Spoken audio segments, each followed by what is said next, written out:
Costco takes the Trump administration to court, arguing his tariffs were illegal and trying to get refunds before a critical deadline slams shut. Chanel transforms a hidden New York subway platform into a star-studded runway, raising questions about fashion's fantasy version of everyday life.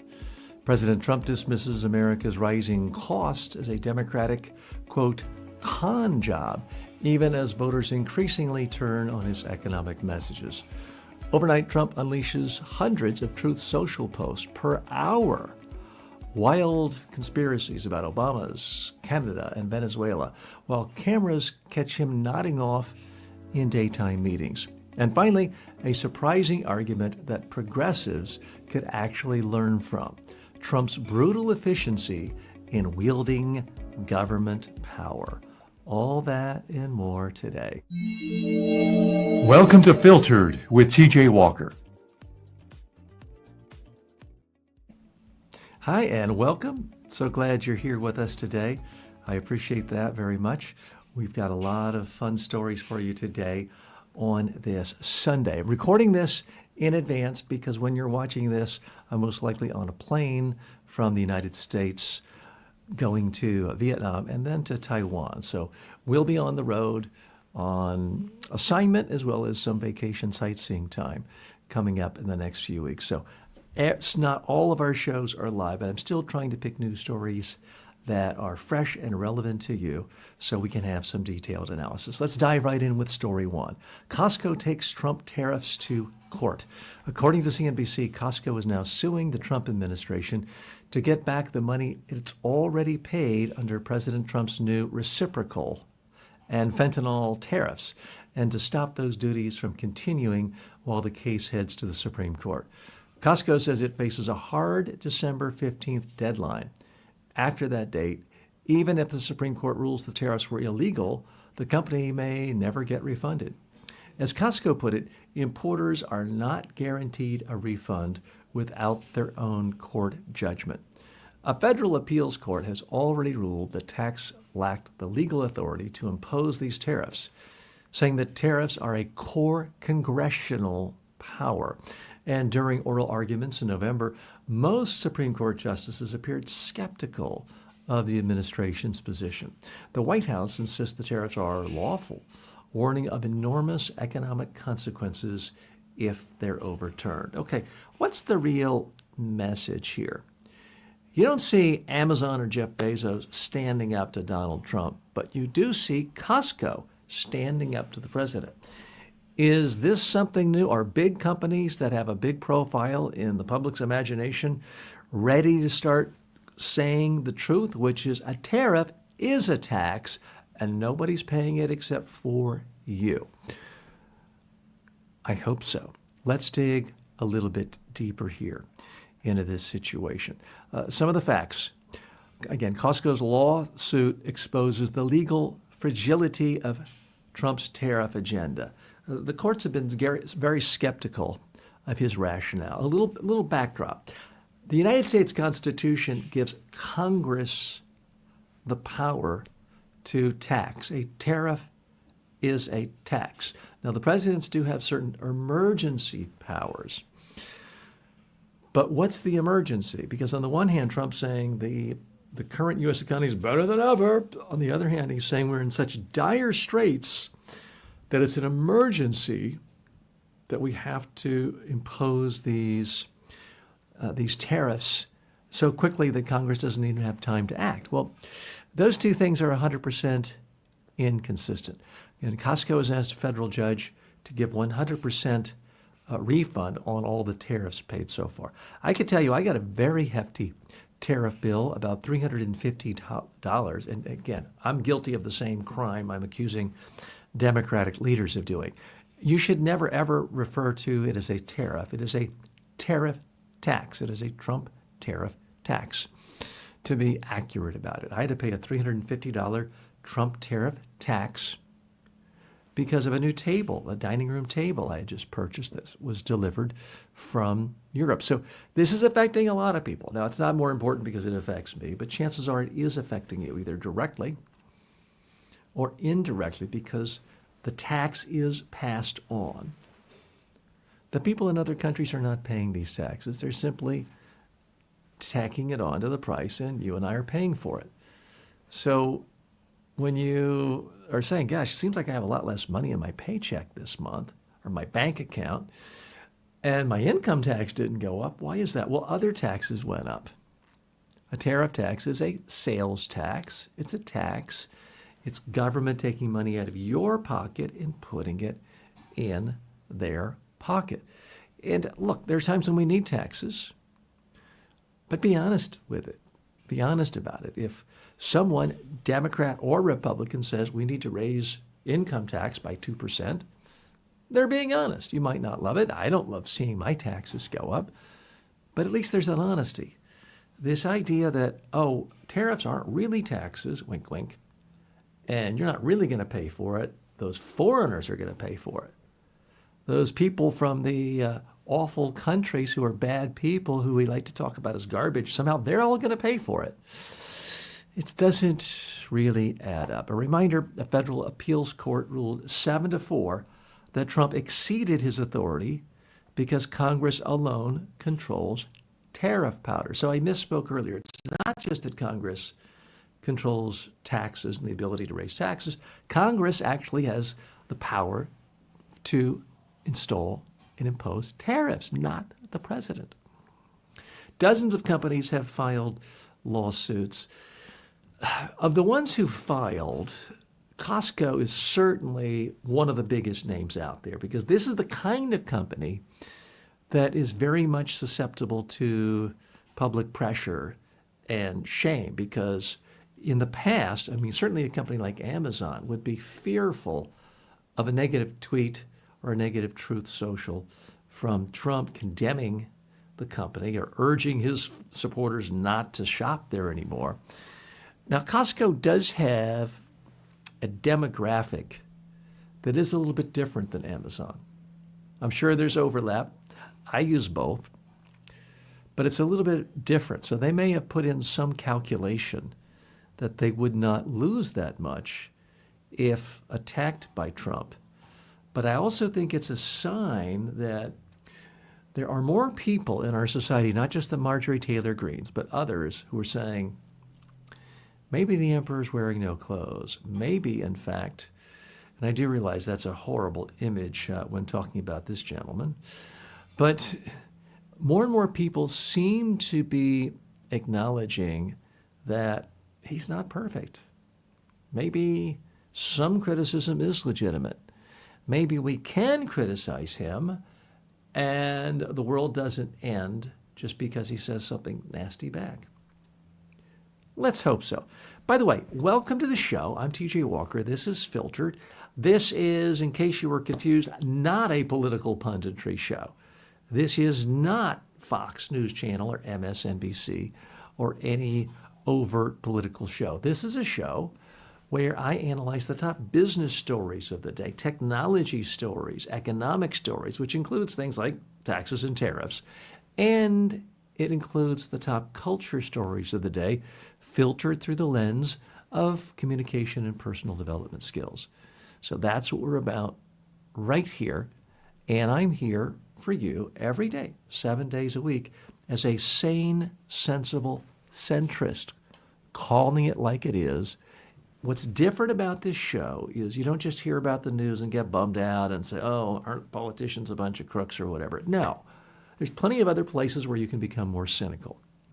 My pledge to you is if you spend time with me each day, you'll not only learn more about important news stories, but you'll also learn how to improve yourself, your own communication skills, your own personal development skills. One of those, the lesson here is be honest with people and communicate clearly and communicate in a consistent way. A tariff is a tax. Don't try to trick people or fool people and tell them you're not taxing them if you're taxing them, number one. Number two, there has to be some internal consistency with your messaging to be seen as credible. It's always been the real weakness in this whole tariff strategy because Trump has, at the same time, tried to maintain that the economy is better than it's ever been. On the other hand, there's such a crisis that we have to kind of break the glass on the fire extinguisher and say it's such an emergency, we have to temporarily have these emergency measures by the president to put these tariffs in place because there's not time for the Congress to react. So it's always been an extraordinarily inconsistent message, a muddled message, which is one reason why it's falling flat today. I'm TJ Walker, more in a moment. Want a shortcut to powerful communication skills? Download the TJ Walker Success Library, 5 of my best-selling books for only $9.95. Go to tjwalker.com/books. Instant access, big impact. I've had entire YouTube channels wiped out overnight, so if you enjoy this show, don't lose track of me. The safest way is my newsletter, substack.com/@TJ Walker Success. Sign up for free and you'll get exclusive commentary, live session alerts, and first access to new tools. Again, that's substack.com. Just search for TJ Walker or go to substack.com/@TJ Walker Success. Your direct line to everything I do. Chanel turns the subway into a runway. According to the Associated Press, Chanel's new creative director, Matthew Blasey, turned a decommissioned New York City subway platform into one of the most talked about runway shows of the year. For his first major meter of art collection, excuse me if I didn't pronounce that perfectly, Blasey took over part of Manhattan's Bowery Station. Guests initially thought they were in a themed event space until they descended the stairs and found the real platform.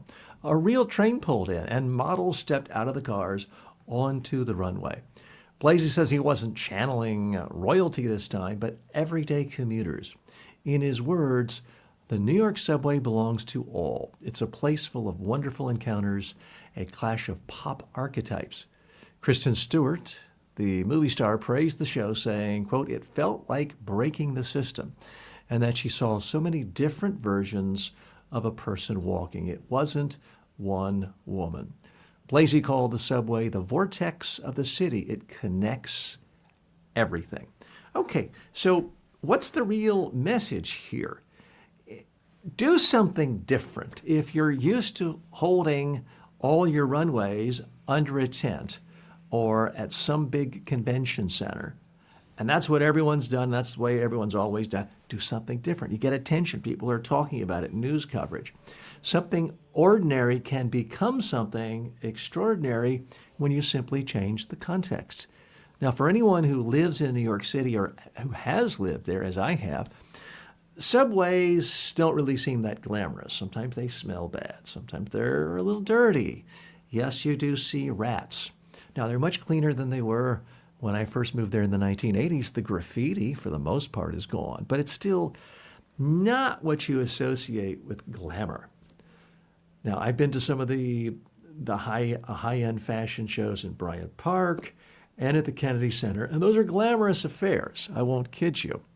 But most of them don't get talked about because they're all the same. They all have sort of the same look and feel and entrance and exit, and the same rows of chairs and a stage, and it seems ordinary after a while. You become inured to the sameness of things.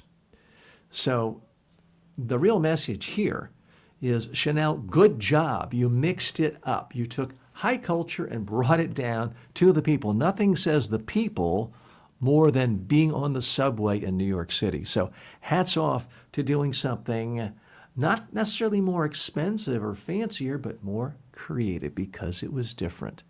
Let's dig a little bit deeper here.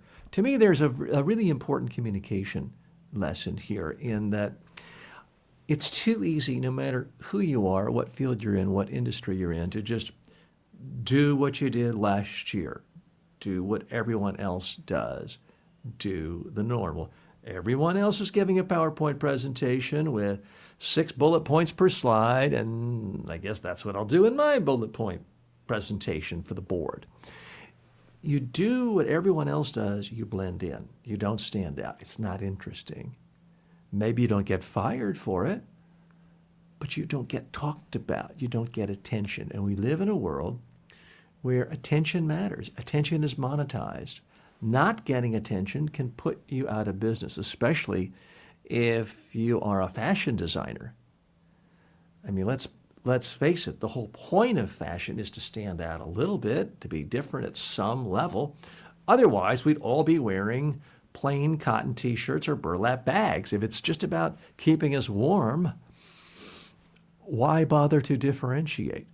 So what smart fashion designers understand is anytime you could stand out. Now, this isn't, to my knowledge, just the first time a major fashion line has done it in the subway, but others have done it in museums. Others have done them outside. So it's not the first time, but it's the first time in a subway station that I've seen. Now, I don't know how much it costs. I can't imagine it would have cost that much. It might have actually been much less expensive than renting a huge space at a hotel.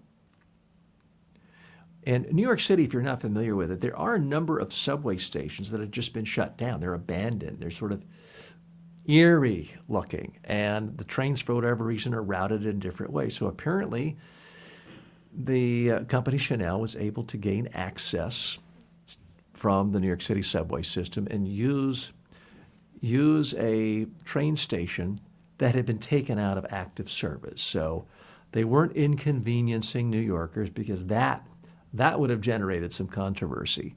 They did not do that. Okay, some more facts about this particular situation. The guest entered through a discreet door in the Bowery, so there's kind of that secret element to it. It's one thing to be invited to a fashion show in Bryant Park or at the Kennedy Center or someplace where it's big and everyone knows it, but to be told, hey, go to this door on this corner in the Bowery and such street, it adds a little bit of mystique to the whole process, kind of like going to a speakeasy where you have to knock on something that doesn't look like a door. So they had that going to arouse curiosity.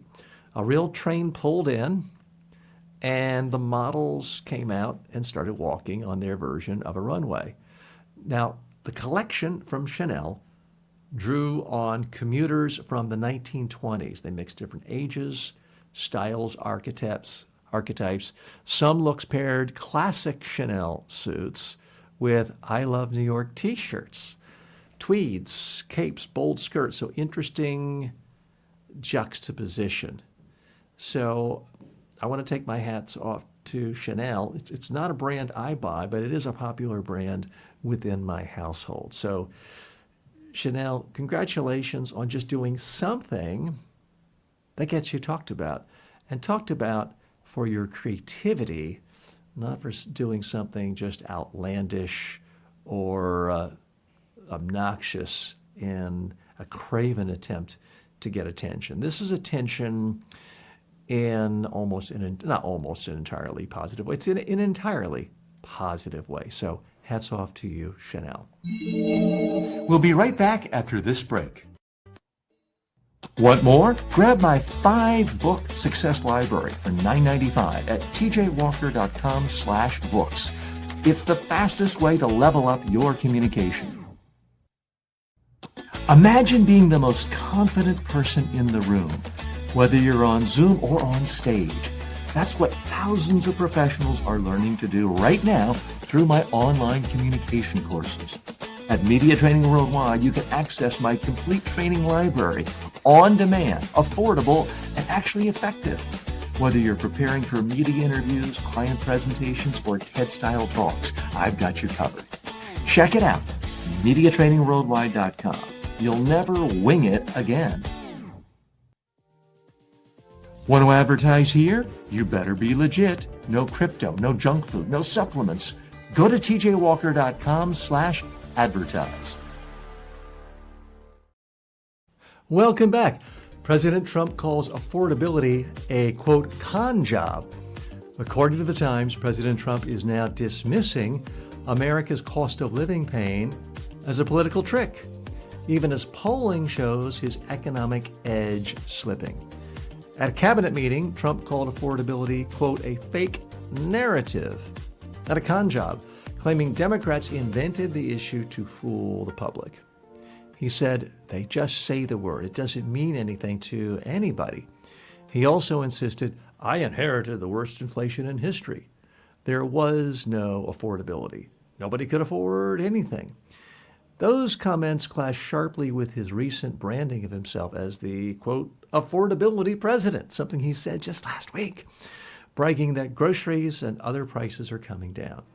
Trump argued that inflation is at a, quote, very good level and will drop further while acknowledging there's still more to do. Vice President J.D. Vance blamed Democrats for high cost and predicted the economy will really take off in 2026. So what's the real message here? You can't run for president on the platform of, I'm going to make things more affordable and bring inflation down, and then 11 months later have inflation go up and say, hey, this affordability thing is all a con job.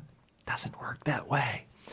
Let's dig a little bit deeper here. So a couple of things. Let's just do some fact checking. The president mentioned that he inherited an economy that had the worst inflation ever. Well, not true by a long shot. Inflation was higher under Nixon, under Carter, under Reagan. Inflation at the time of the election last year, when Biden was president, was 2.4%. Still higher than what people like. Generally, the Fed likes around 2%.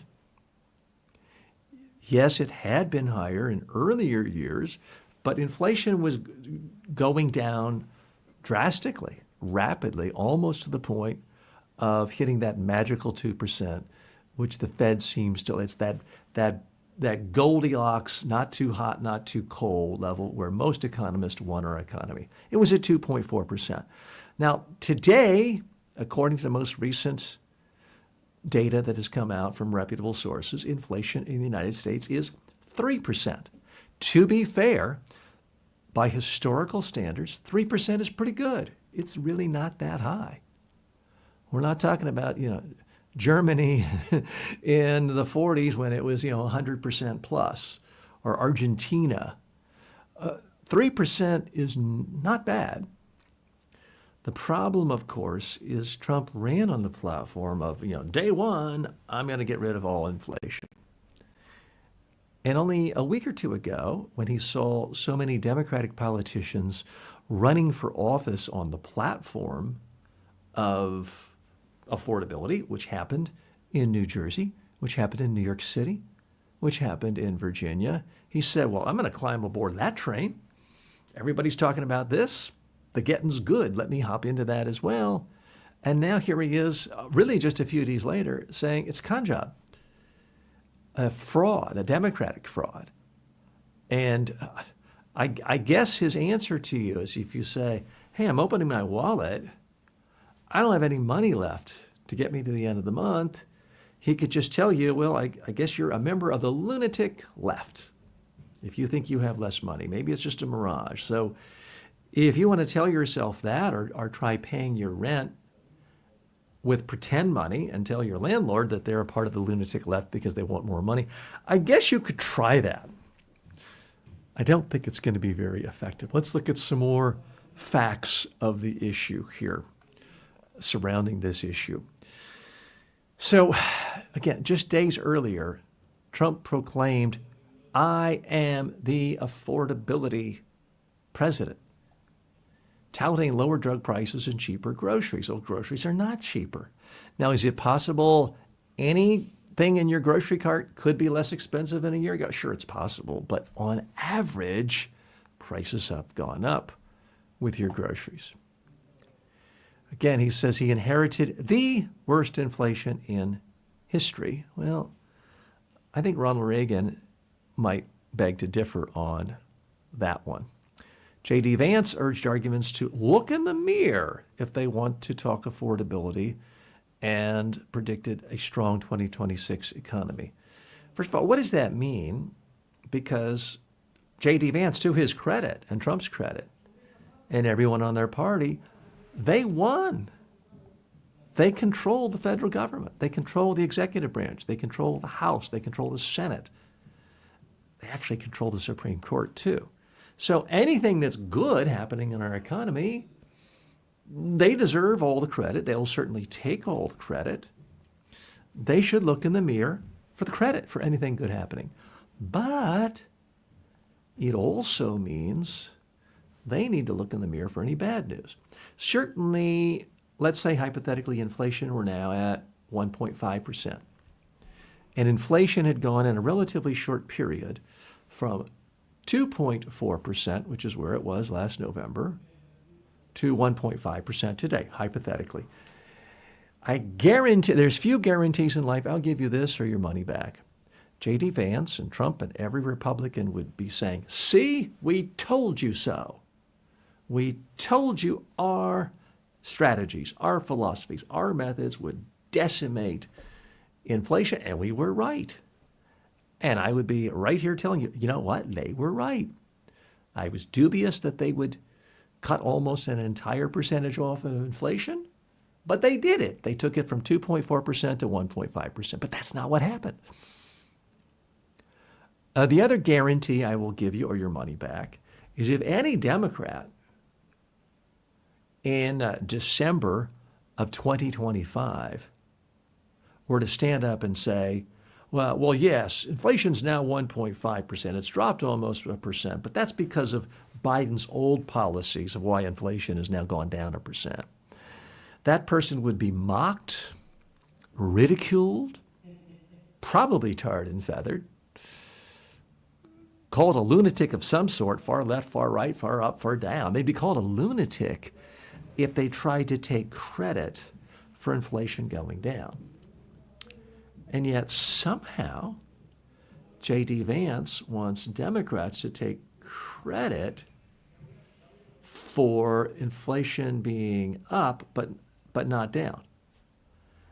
And he doesn't want any credit at all for himself for inflation going up. Folks, this is classic mixed messaging, muddled messaging, and it's one reason why you see the polling numbers cratering for Trump regarding his handling of the economy. Inflation is the economy to many people. Inflation is high.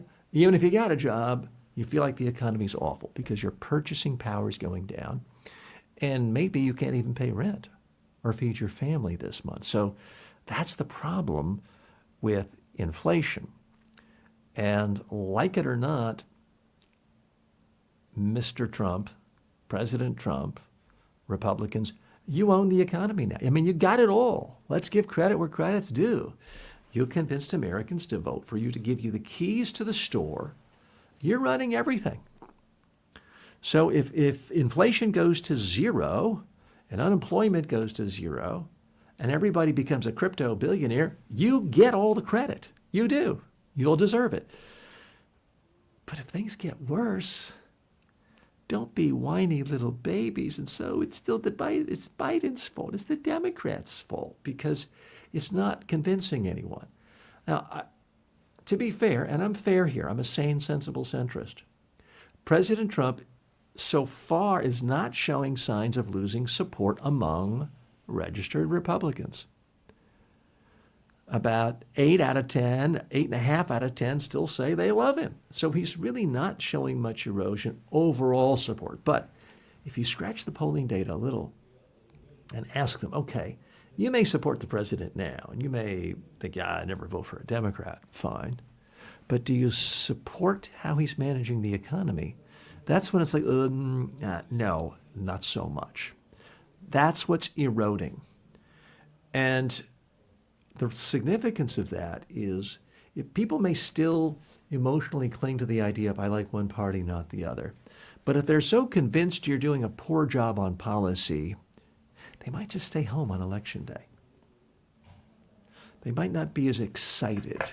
They might not be as motivated to vote. And one of the things we've seen in the elections last week and in 2025 is the Democrats do seem to be very angry and motivated, and turnout is sky high. Certainly was in New York City. Again, Trump, J.D. Vance, no Republican ever has to win New York City for them to completely control the country. But it is a sign of where the anger is flowing, where the urgency is flowing. Don't listen to me. Listen to Republican Senator Ted Cruz of Texas, who has been shouting very loudly to his fellow Republicans in the last month that they need to beware. They need to be really careful going into the 2026 elections, because Ted Cruz is a savvy politician, and he says his sense is that the anger is much more focused on the Democratic side now. And it's not helping that Trump's own base, even if they still support him, do not feel really very good about his management of the economy. Okay, folks, I started this show with the idea that I really wanted to talk about business issues, economic issues, technology, artificial intelligence, cultural issues, and occasionally talk about political issues and politicians, and especially those based in Washington, D.C. When I started this show, I was really hoping that would be maybe 5%, 10%. Unfortunately, I can't control the news, and we live in a world where certain newsmakers coming out of Washington, D.C. had to put their finger on technology companies and culture stories, and so many other stories. I really have no choice. And that does lead us to this next story coming out of Washington, D.C. in just a moment. Stay tuned. We'll be right back after this break. Want to advertise here? You better be legit. No crypto, no junk food, no supplements. Go to tjwalker.com/advertise. Most people can't afford a full-time coach, and even if you could, good luck finding one who's available when you need them. That's why I created the TJ Walker AI clone. It's built on my 40-plus years of real-world coaching and training. You get my exact advice, style, and frameworks instantly. Ask it how to handle a tough question, get feedback on your elevator pitch, rehearse your next big talk. This is the next generation of communication coaching. It's smarter than an app, more personal than a course, and always ready. Start using it today at tjwalker.ai. You'll wonder how you ever did without it. Want to advertise to ambitious upscale professionals who actually care about communication, success, and results? Go to tjwalker.com/advertise. And no, we don't take ads for crypto, supplements, or junk food. Thanks so much for joining me. Issue 4, Trump's midnight posting binge and midday naps. According to Alternate, The Times, and the AP, President Trump spent last Monday night firing off Truth Social posts at an astonishing pace. Roughly 400 separate posts in a single hour, and a lot more than that over a 4-hour period. He boasted claims that, quote, Barack Obama will face a military tribunal, and pushed conspiracies that Michelle Obama secretly controlled Biden's auto pen and signed his executive orders. At one point, Trump declared that all documents signed by the so-called auto pen were null and void. He also promoted an AI video claiming Venezuela's Nicolas Maduro had surrendered to him, and amplified accusations that Canada was involved in election rigging. This late-night frenzy came just hours before cameras captured Trump appearing to doze off repeatedly during a long cabinet meeting, which I can kind of understand that. The second such moment in less than a month, though. It's starting to be a regular thing. The White House insists he is in excellent health, but questions about his stamina and, frankly, sanity are growing louder. Aides have also been forced to defend a noticeably shorter, later starting presidential workday. Okay, what's the real message here? When the president starts tweeting hundreds and hundreds and hundreds of times till midnight, insane things like Michelle Obama was controlling Biden's auto pen and running the White House, it's time to ring the alarm. It's time to get the men in white jackets and women in white jackets, come in, put on the straitjacket, and take him away. This cannot be ignored any longer. Republicans who said, hey, Democrats, you're blind if you can't see Biden in this debate last year. Look how awful he is. He's clearly not up to the job. Okay, you were right. But if you can't see someone who's doing hundreds and hundreds of tweets talking about bizarre conspiracy theories hasn't lost it completely, then you're in a far larger problem, a far bigger bubble than any Biden supporter. Let's dig a little bit deeper here. So, look, folks, I understand there can be different styles. And I understand that certain norms of how Ronald Reagan carried himself or John F. Kennedy carried himself in the White House don't necessarily have to be applied today. And I understand the modern media world changes. And I understand that social media is really important in a way that it wasn't before. But come on, hundreds and hundreds and hundreds of posts in an evening on a Monday night when he can't even stay awake at a cabinet meeting. Now, look, there's a good chance I might fall asleep at cabinet meetings from time to time. But you know what I wouldn't be doing? I wouldn't then be staying up till midnight tweeting or truth socialing.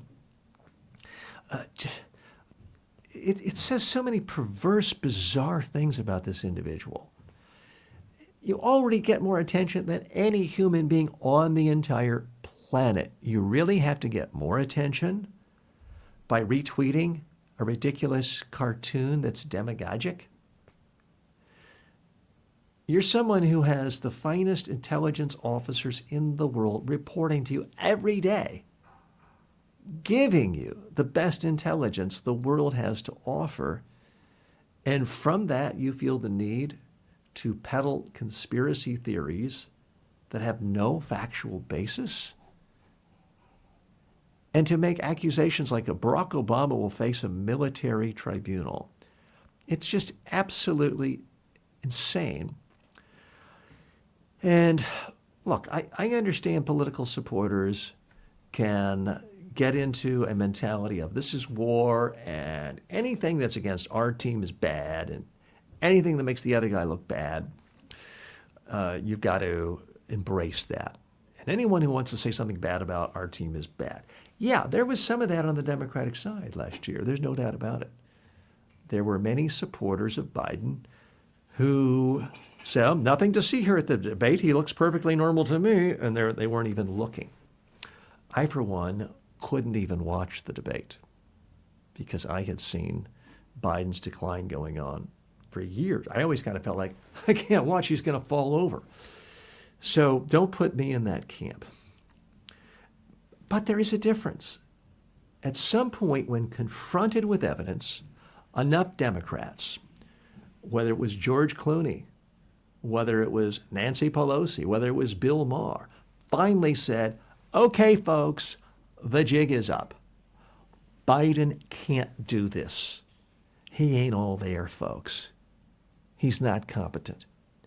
So it wasn't, yeah, Republicans deserve some credit for talking about the issue. But Democrats do deserve credit. They threw him out. They forced him to step down and not run again. Because they could see, it's plainly obvious to anyone with eyes and ears that Biden was past his expiration date. And I don't understand how any person who has the slightest pretense of being objective, honest, having eyes and ears work, could see what Trump did just last Monday night and not come to the conclusion that he has completely lost it and unfit to spend another second in the Oval Office. Now, let me tie this down into some things that we can all relate to, because we do live in a different world today where we're bombarded with so many messages and sending text out and reading text. Here's the problem. Social media can fry your brain. Now, I don't know if I'm not a clinician. I don't know if that's what happened to Donald Trump. But there's a lot of research how spending your time on social media shortens your attention span. It degrades your ability to have critical thinking skills and to use them.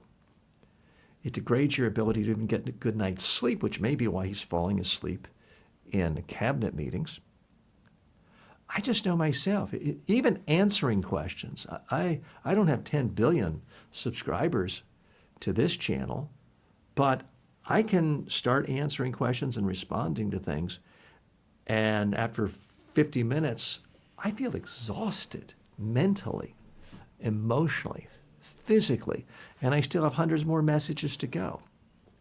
And you know what? I'm no spring chicken, but I'm not a few months shy of 80 years old the way this president is. So my advice to you is figure out, if you are going to be active on social media, give yourself some strict limits. Give yourself some very specific time limits. Have other times where you know you're not going to be on social media and you're not checking your email every 2 seconds. Have actual downtime. I mean, to me, that is one of the most disturbing things about the first or second term about Trump is this idea, tweets are coming out at 5 a.m. and 3 a.m. and 1 a.m. as if it's somehow a sign of virility that he gets no sleep. Well, getting no sleep is really the equivalent of being drunk all the time. Now, to be clear, there's no evidence that President Trump has ever been drunk. He's a lifelong teetotaler, in part because of his reaction to his own brother dying of alcoholism. And that seems to be one promise he's actually kept to himself. He doesn't drink. But I hate to tell you, if you're tweeting all night long and you're never getting more than a couple of hours of sleep, it's the same thing as being drunk. So my personal development tip for you is, yeah, I'm on social media. I'm not a hypocrite. I don't want to be a hypocrite. But figure out how to turn it off. Protect your evenings, not just right when you go to bed, 1 or 2 hours before you go to bed. I turned my phone off at 7:30 p.m. last night, as I try to every night. I'm not going to bed at 7:31, but I want time to read an actual book, reflect, relax with my family. So that's really my big takeaway to you. Figure out a way to get away from this phone. Believe it or not, whether you are a 17-year-old student with literally 0 followers or the President of the United States, where everyone's hanging on your every word, the world will survive without you sending out any particular tweet or message or truth in the next 5 minutes. We'll really survive, I promise you. Back in a moment. Filtered is brought to you by the following. Want to advertise here? You better be legit. No crypto, no junk food, no supplements. Go to tjwalker.com/advertise. Want to become a better speaker, leader, or communicator? Start with the TJ Walker Success Library. It's 5 of my most practical books, covering everything from public speaking to media interviews and persuasive messaging, all for only $9.95. I've trained presidents and Fortune 500 CEOs, and now you can get the same wisdom in a fast, affordable format. Go to tjwalker.com/books and download your copies instantly. Thanks for listening. If you like today's episode, you'll love my online courses at MediaTrainingWorldwide.com. Check them out now and level up your skills. What the left can learn from Trump's brutal efficiency. According to the New York Times, writer Mark Dunkelman argues that despite the harm President Trump is doing, he is revealing something progressives need to confront. Trump is making government move quickly. Dunkelman notes that Joe Biden's major climate and infrastructure projects often stalled in execution, pointing to billions for electric vehicle chargers that produced fewer than 60 new stations. Kind of pathetic when you think about it.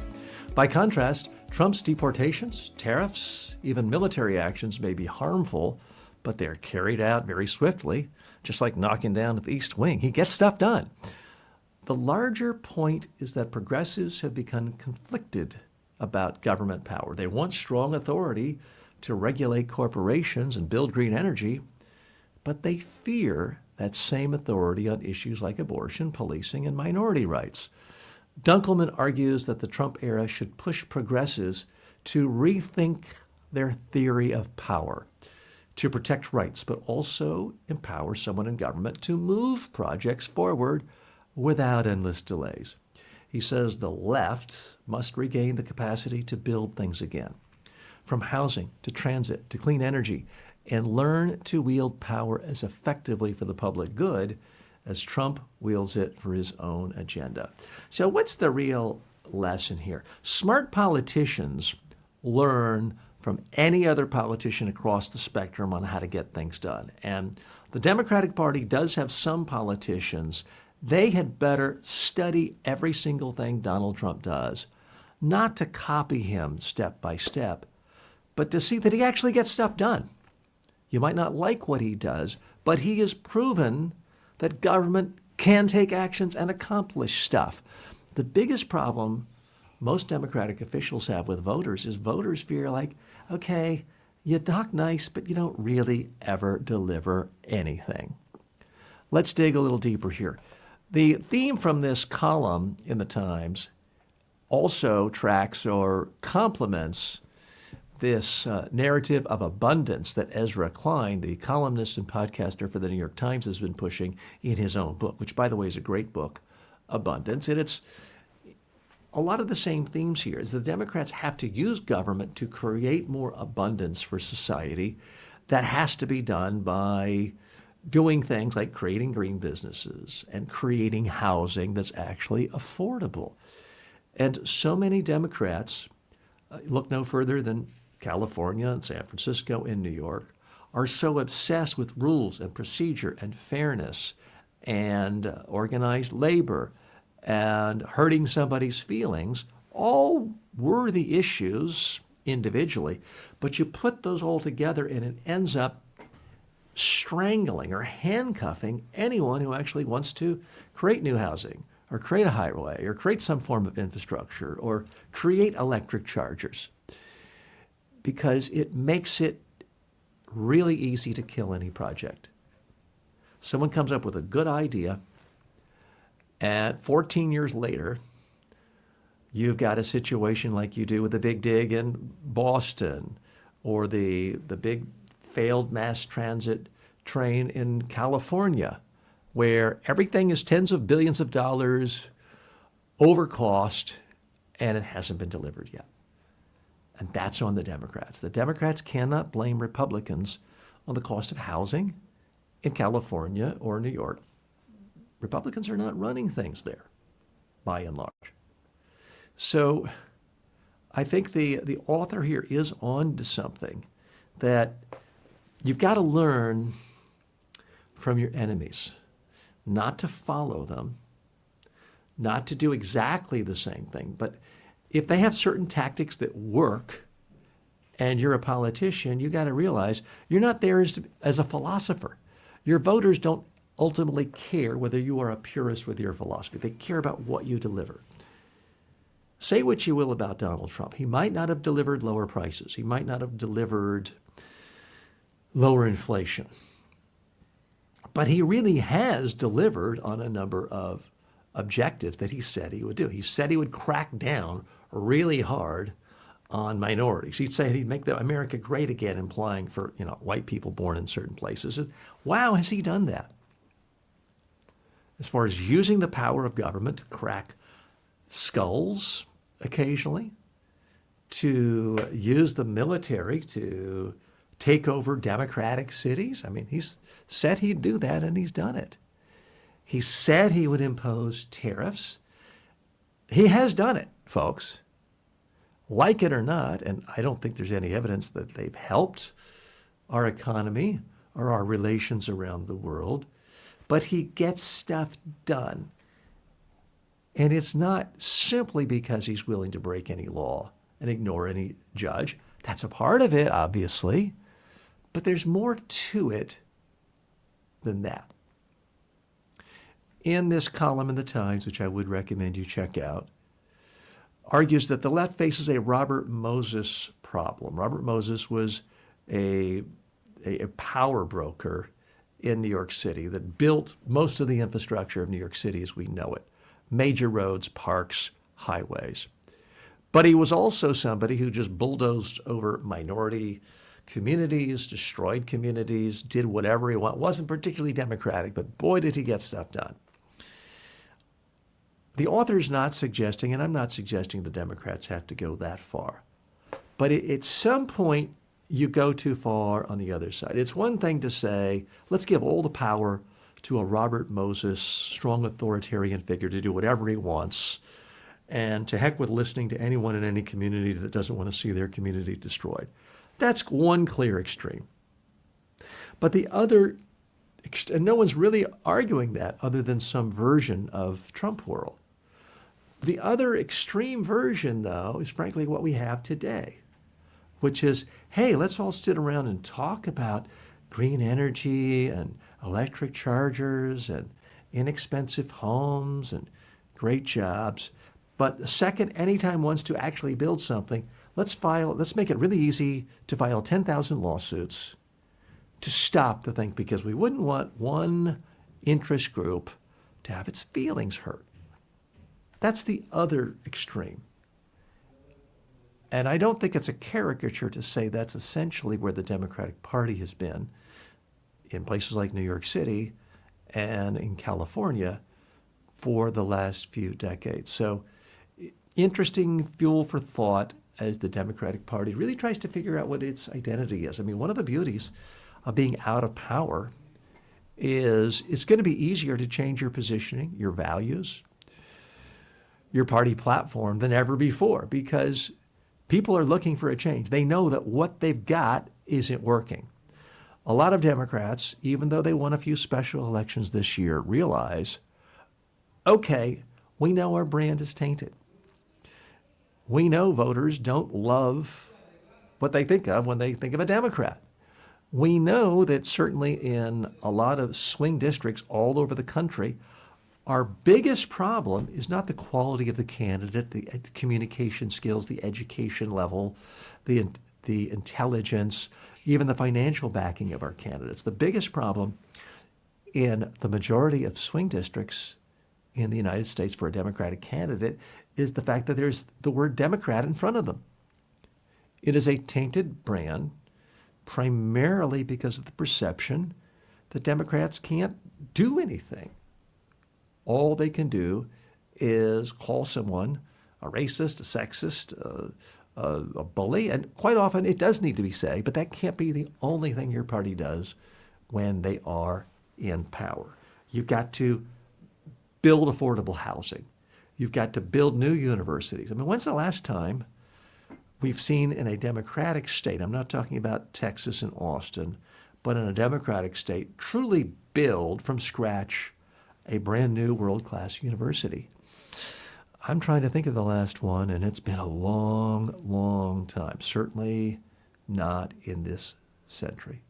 We'll be following these debates right here on Filtered with TJ Walker. I'm your host. If you're new to the show, thanks for stopping by. This is the show where every day I look at the top 5 stories in the news, business stories, technology stories, economic stories, as well as cultural stories, and then we filter it through the lens of communication skills and personal development skills. I'll end this show, as I like to end all the shows, taking questions from you, specifically one of my students. We get away from the news. I get sick of news sometimes. I know you do as well. Let's go deeper to things that really matter to us, your personal success. So I take questions from my students. This one is coming from my student, David. He's a student in my Complete Personal Development, Personal Transformation course. He writes, how can setting clear daily priorities improve your overall productivity? So that is something, David, I stress in this course on productivity, is focus on what is the number one thing you want to do today. If you could only accomplish one thing, what would it be? The second thing I'd ask you to think about, what's the one thing you want to focus on for the next hour or 2 hours? The problem so many people have is they've got a to-do list and there's 89 elements on it, or even a dozen. It's too many. And you think, oh, it's such a long list. I'll start that in a minute. Let me check my email. You're wasting an hour. Oh, let me see if there's anything important on LinkedIn from a client or a colleague. And it's very easy in our modern world to go from answering a text, responding to an email, responding to a comment on something from LinkedIn, getting angry or irate about something someone posted on TikTok, and cycling around, react, and you produce nothing. I firmly recommend you put on your calendar what you want to accomplish. It's on my calendar, 8 a.m. I'm starting a live show for you 7 days a week. If I do nothing else that day, but I've made one good show, I've reached not millions, but tens of thousands of people who see some form of the message on some outlet, whether it's video, audio, text. I feel like I've helped them. I've helped myself through sales of products and advertising revenue. Put one thing down. Focus on that. Don't be spinning around. So many people just constantly spin and they don't go long enough and deep enough that it becomes meaningful. James Clear, the author of Atomic Habits, didn't just wake up one day and say, let me write a book and make $50 million. That's not what he did. He started writing about habits. He wrote a long, typically 1,000, 2,000, 3,000 word post, not every day. He put a lot of time and energy and thought, research, think, reflection, writing, rewriting. And he published this every 10 days or so. He didn't do it for a month. He didn't do it for 3 months or 6 months, a year. He did it for about 4 years. He had hundreds of columns, and he had 500,000 people who loved them so much they trusted him with their email. And that's when he decided to write a book. He's like, I've got a fan base. I've got expertise I've written about. Now let me write a book. But as he talks about famously in his book, is if you're trying to melt an ice cube, you can raise the temperature of the room from 0 to 1 to 2 to 3, 4 degrees Fahrenheit, nothing. 5, 6, nothing. Hours can go by. It can be 20 degrees, nothing. 28 degrees, nothing. 30 degrees, you've made no progress. 31 degrees, no progress. 32. And then it hits 33, it starts to melt. But you would not have melted that ice cube if you hadn't done all the work going from 0 degrees to 32, where you didn't see any progress. And that I see as the biggest problem most people have in their productivity is they're flitting about from one thing to another. They don't go deep enough or long enough to give anything they do the chance to cultivate, to ferment, to grow into something meaningful. Now, you can't do that if you're doing something just for a quick buck. And that's my problem with, you so-called crypto investors. If you spent $3 million buying Bitcoin a few months ago, you now have $2 million. You lost $1 million. Focus on things where you have some control. Go deep. Produce something. I don't care if it's an online course, a book, a business plan, an app, a new software program. Create something meaningful and block that out when you are most productive. For most people, I know it is for me, it's the first few hours of the day. You're rested, not as many distractions, not as many people texting you. Block out a couple of hours. The biggest tip, and I subscribe to the theory that of Cal Newport, deep work. Humans are simply not able to work at an intense level for 8 or 10 or 12 or 14 hours a day. Maybe if you're an emergency room surgeon, but for most people who are actually creating, whether it's a book, video, software, you've got 4, maybe 5 good hours a day. Guard that with your life. Turn your phone off.